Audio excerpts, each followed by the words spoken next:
Diesel dan solar ini agak-agak susah ya sekarang ya belinya tiap hari ya, itu dibatasin dan harus pakai aplikasi, kadang-kadang ada, kadang-kadang ada. Itu gue juga nggak tahu deh ruwetnya seperti apa gitu kan. Cuman, nah 7-seater baris ketiga itu biasanya kalau diisi penumpang, ya penumpang di nomor 3 sebaiknya Nah kalau saya sendiri mudik, gue pengalaman paling parah karena macet sih, balik lagi ya. Cari bengkel mobil yang tepat, ayo ke Dokter Mobil aja. Jujur, cepat dan juga lengkap, ayo ke Dokter Mobil aja. Kualitas yang terbaik, harga juga bersahabat. Percayalah, di Dokter Mobil pasti beres. Hai lovers, balik lagi dengan saya Dr. Mobil. Kali ini judulnya adalah MPV 7-seater buat mudik dan kelemahannya. Nah, oke nih, untuk mudik banyak banget yang biasanya ya. Kan tahun ini kita sudah dibebaskan oleh pemerintah ya kan, silahkan mudik ya kan. Nah, ini kan asik nih dan seru nih. Biasanya kalau mudik itu kan kita bawa banyak orang, bawa banyak barang nih. Nah, MPV 7-seater lah yang menjadi paling tangguh ya untuk kita bawa jalan jauh dan banyak orang dan banyak barang gitu kan. Nah, MPV ini mesinnya ada yang 1300, 1500 dan 2000 cc sampai 2400 cc ya. Ini ada Ras dan Terios ya kan. Keluaran Daihatsu dan Toyota ini mesinnya sih jangan lu tanya ya, cukup bandel. Cuman untuk yang versi lama lebih sempit, untuk yang versi baru itu dia lebih panjang sedikit 7-seaternya. Bagasi juga lu bisa isi banyak, dan kemudian limbungnya sih pasti lah ya, namanya mobil-mobil begini udah pasti limbung. Untuk konsumsi BBM sekitaran 1/12, 1/10 ya. Tergantung kalau satu bebannya ya kan, 2 kesehatan engine dan transmisinya. Kalau misalkan Avanza, Expander, Livina ya kan, kemudian ada Mobilio, ada kelasnya BRV gitu-gitu. Nah, untuk yang Toyota kelas 1500 cc lu udah tahu ya, ini mobil sejuta umat, semua teknisi bisa perbaikin dan konsumsi BBM-nya sekitar 1/12 sampai 1/14. Yes, cc lebih tinggi, otomatis engine lu akan bekerja tidak sekeras ketika cc lebih rendah. Kalau cc-nya lebih tinggi itu berarti dia akan lebih irit. Iya bener, cuman nggak terlalu tinggi ya. Nah, untuk Mobilio dan kawan-kawannya yang Honda 1500 cc 7-seater itu, kita sih punya Mobilio ya, dan dari manajemen juga ada yang punya BRV.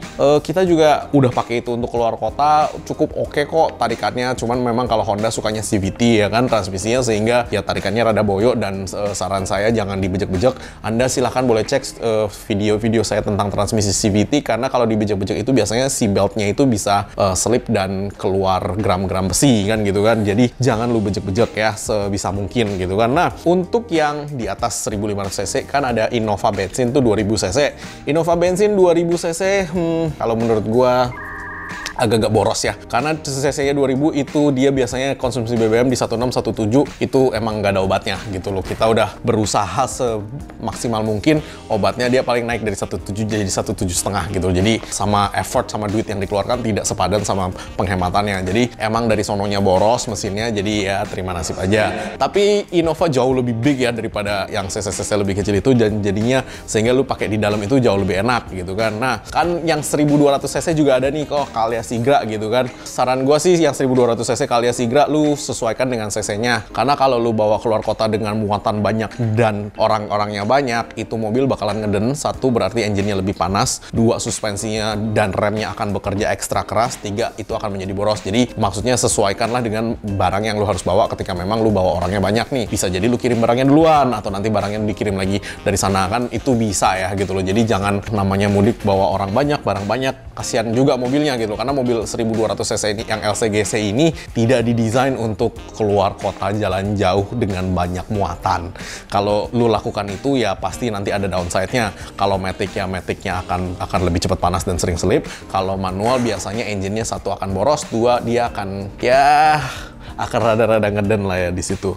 Nah, untuk yang Innova diesel nih, Innova diesel kan harganya masih masuk ya, MPV 7-seater yang not so expensive ya. Kalau gue udah cerita Fortuner kan udah beda kelas, padahal mesin sama gitu kan. Nah, yang diesel sih gue lebih rekomen karena 1, dieselnya ngirit. Cuman sekarang saya juga merasa I feel you, orang-orang yang beli diesel dan solar ini agak-agak susah ya sekarang ya belinya tiap hari ya.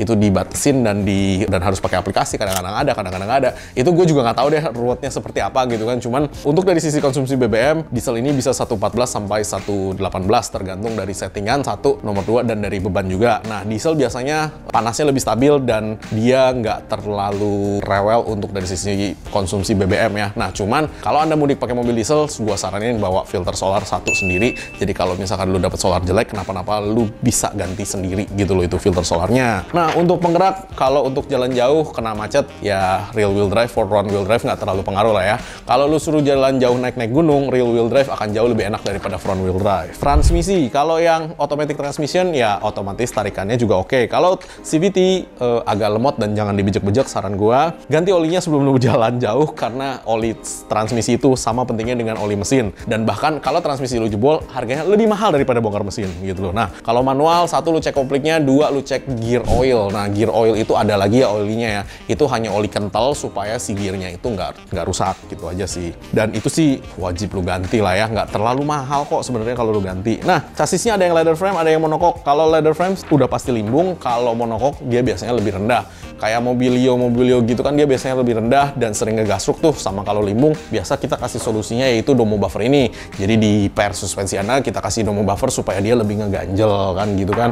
Ini udah puluhan ribu lah ya kita jual, udah banyak banget, jadi nggak usah lu pusing. Nah, 7-seater baris ketiga itu biasanya kalau diisi penumpang, ya penumpang di nomor 3 sebaiknya dikasih yang kecil-kecil aja, karena jarak dengkul sama pantatnya itu pendek banget, jadi kesian kalau lama-lama di situ nggak ada space lagi kalau buat bawa barang. Kalau baris ketiga ada, dan biasanya orang taruh di roof rack, roof box. Kalau roof rack, roof box sebaiknya lu beli yang oke ya, dan lu harus tahu nih ground clearance lu berapa nih dari ban sampai ke atasnya roof rack itu. Karena kalau mobil lu udah tinggi kemudian lu kasih roof rack, mungkin ada beberapa tempat di daerah yang lu nggak bisa masuk dengan roof rack itu. Dan biasanya orang lupa nih bahwa lu lagi bawa roof rack gitu kan. Main masuk-masuk aja, main hajar aja, biasanya ground clearance-nya 2,1 meter oke, ini nggak oke nih. Nah, itu biasanya nabrak di atas. Nah, kalau untuk orang-orang yang tutup pakai terpal, pastikan lu tutup dengan benar ya kan, pastikan lu ikat dengan benar, karena ada undang-undangnya tuh di lalu lintas. Kalau sampai barang lu terbang dan kena mobil belakang sampai mengalami kecelakaan, itu ada pidananya, dan kalau nggak salah ada kurungannya juga dendanya.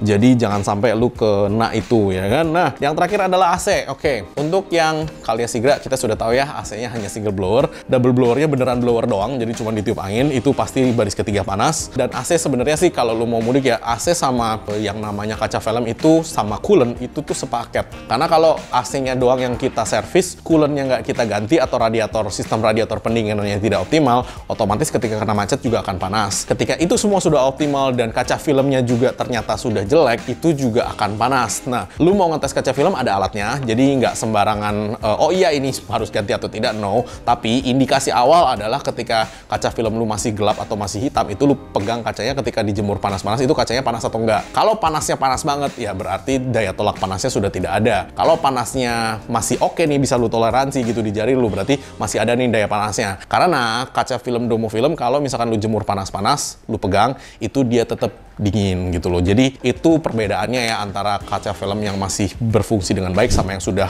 kadaluarsa. Karena kaca film tetap lu pakai 2-3 tahun dia akan drop gitu loh. Nggak mungkin kaca film itu bisa tahan lama selama-lamanya. Nah, cuman kadang-kadang kalau kita beli kaca filmnya gelap, kita berasanya di dalam tetap gelap tapi panas gitu loh.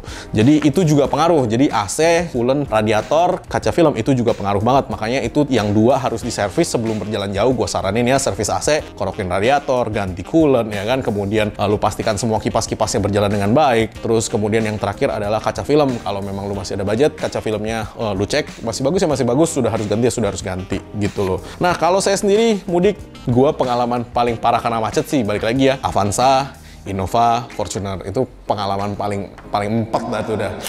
Naik Mobilio nggak pernah sih gue kena macet separah itu, naik Luxio juga nggak pernah gue kena macet separah itu. Jadi kalau naik Avanza sih ya lu tau lah ya, yang penting baris belakang kalau diisi orang jangan yang terlalu gede-gede, size-nya yang kecil-kecil aja, yang mini-mini kalau bisa, terus bawa barang jangan banyak-banyak. Gue nggak suka sih bawa barang banyak-banyak, apalagi bawa barang di roof rack, karena kalau roof rack lu berat ya, satu, mobil lu ketika belok-belok dia akan limbung karena center of gravity atau titik pusat gravitasi itu shifting dari yang tadinya rendah dan di depan. Paling berat adalah engine kan, dia rendah di depan kan. Nah, ketika diisi penumpang kan sudah didesain untuk penumpangnya duduk di situ doang. Jadi penumpangnya akan memberikan beban itu juga rendah gitu loh, serendah pantat orang yang duduk paling tinggi. Nah, ketika lu Tambah ini roof rack nih tinggi nih, dia shifting center of gravity-nya naiknya cukup tinggi. Ketika center of gravity naiknya cukup tinggi, ketika lu belok, dia akan lebih rentan untuk terbalik ya. Jadi lu hati-hati, kalau lu bawa itu jangan belok tiba-tiba, jangan belok terlalu kencang juga, karena itu lu kalau bawa mobil berasa sih. Cuman biasanya ketika udah berasa itu udah terlambat untuk mengkoreksi. Jadi jangan sampai. Lu harus ingat itu ya, ketika beban ditaruh di atas berarti center of gravity-nya naik. Ketika naik,